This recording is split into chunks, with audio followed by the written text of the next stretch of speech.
Но аз не съм убеден, че това ще има някакво въздействие върху отношението на хората, защото като излезете сега от тук, минете да обиколете това квартала и ще видите как собствениците се отнасят към собствеността си.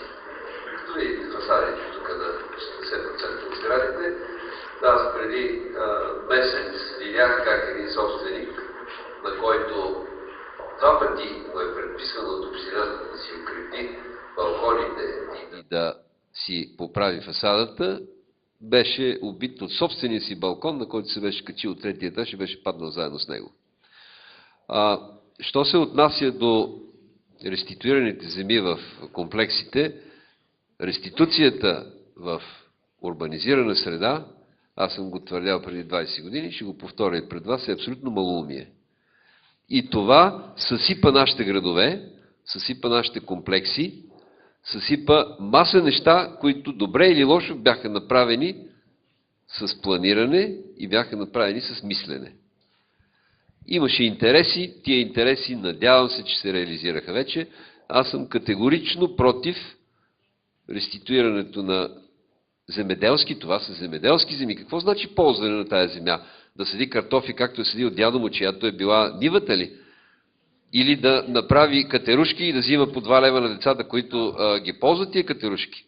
Не виждам начин да се реши това нещо, да не говорим, че тия години, особено последните 5, като че ли насъдиха в българина, особено в собственика на земя в Софийското поле, мисълта, че Софийското поле трябва да е от Божурище до Елин Пелин, мол до мол и земята да бъде, ако може, по 200 евро на квадратен метър.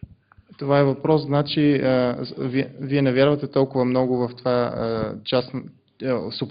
връзката между собственост и отношение към имота. Така, да. Сега, аз си мисля, че това е много лесно регулируемо.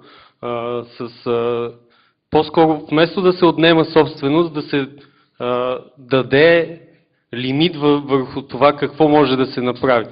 Сега в момента сме свидетели на куп неща, които са направени и то дори не от тези собственици, а от други хора върху съответните земи. В момента тези така наречени междублокови пространства са автоморги, складове за пликчета, летящи във въздуха и полета. Там дори майки с деца не могат да се разхождат на повечето места. Може би има 1-2 градинки, но са малко. Много е лесно законово да се урегулира какво да направи собственика, а по-неправилно е след като веднъж му е реституирана земята, тя да му бъде втори път отнета. Искам да попитам Весела Ножарова. Това според вас въпрос на менталитет ли е? Отношението към собственост? Въпрос на определена култура ли е? Или е чисто свързано с пазара, капитал и печелене на пари? Ами според мен това е въпрос на време. Имам предвид, че усещането за нещо, за което да се грижи, за това е необходимо според мен наистина поколение да мине. Аз в началото казах на това, което говориш, че просто България е твърде млад град. София е твърде млад град. И тези квартали са твърде отскоро там.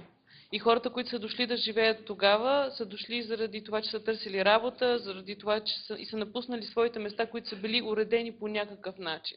Сега, естествено, балкански менталитет, всички имаме представа за какво става дума, но това не обяснява нещата. Градската култура е въпрос наистина на култура, а културата е въпрос на поколение, на време и на изграждане. Тя гради ли си сама или виждате начин, по който тя може да бъде подпомогната? Да, аз вярвам в принципите на гражданското общество и на това, че принципите на гражданското общество биха могли да родят едни позитивни решения за в бъдеще. Също така смятам... Ами, аз бях в Торино. Да, аз бях в Торино, където те имат също огромни проблеми. Между другото, света има много по-големи проблеми от нашите, защото имат гигантска емиграция, имат идване на различни култури. Те нямат идване просто на едни хора от един град в друг или на по-бедни, по-богати и така нататък. Ние още сме на прага на този проблем. В света проблемите са гигантски, урбанистични, свързани са наистина с идването на чужди култури, които имат тотално различно усещане за град, за място, за взаимоотношения помежду си, между съседи и други. И проблемите могат да бъдат далеч по-големи, отколкото са в България, защото не все още общуваме българи с българи и можем да се разберем по някакъв начин. Но навсякъде, първо,